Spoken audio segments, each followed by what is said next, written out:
Bagong Pangulo, bagong gabinete. We have a bond to act together. We have to help each other, for then and only then can we truly prevail.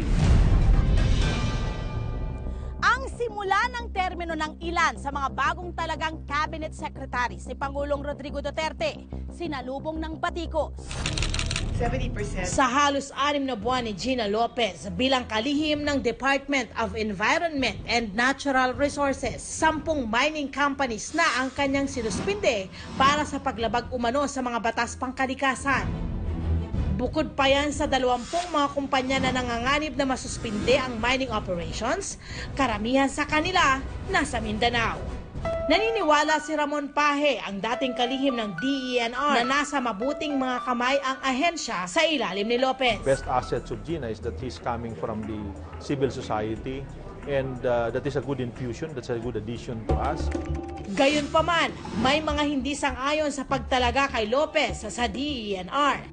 Isa na rito si Dr. Carlo Arcilla, professor ng Geosciences sa University of the Philippines. Sabi niya, ipasara natin ang mina lahat ng mga, kasi may suffering. Okay. Kung gagawin niyo po yan, actually I challenge her, isara niya lahat ng mina. Walang construction. Yung kumpanya ng Lopez, yung First Balfour, hindi pwede magtrabaho. Paano mapapagawa ng mga bahay ang mga tao? Nito lamang Nobyembre, muling itinalaga si Lopez bilang DENR Secretary. Nasuspindi ang sesyon ng Kongreso na bumubuo sa Commission on Appointments nang hindi pa nakukumpirma si Lopez bilang DENR Secretary. Ayon sa batas, kailangang italagang muli ng Pangulo ang mga hindi pa nakukumpirma ng mga appointees para magawa nila ang kanilang tungkulin. Bumper to bumper na traffic, airport congestion at mga modus operandi sa loob ng paliparan. Nag-increase tayo ng number of flights. Meron kang maraming runway pero pagpasok, mako-constrict pa rin. So it's infrastructure niya nalilimit na.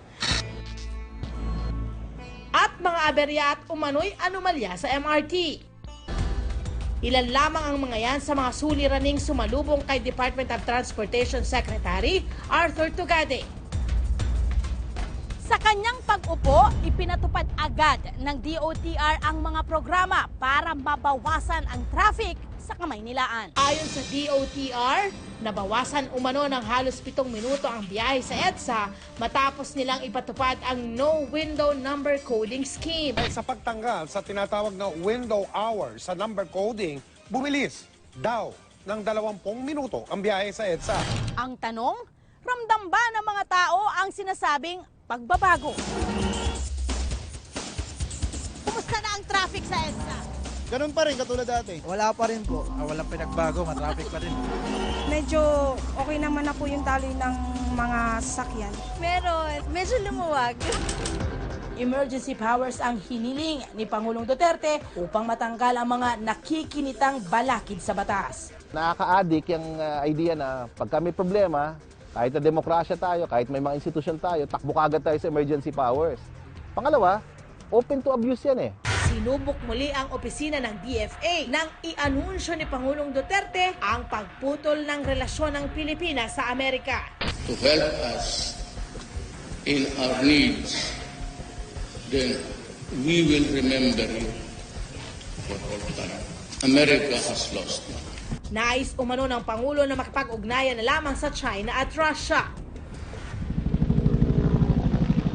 Bagamat may tila konting hindi pagkakaunawaan sa pagitan ng gobyerno ng dalawang bansa, magpapatuloy pa rin ang mga pagsasanay ng mga sundalo ng Pilipinas at Amerika sa ilalim ng balikatan exercises. Sa darating na 2017, sino pa kaya sa mga kalihim ng Administrasyong Duterte ang sasalang sa hot seat ni Maring Winnie?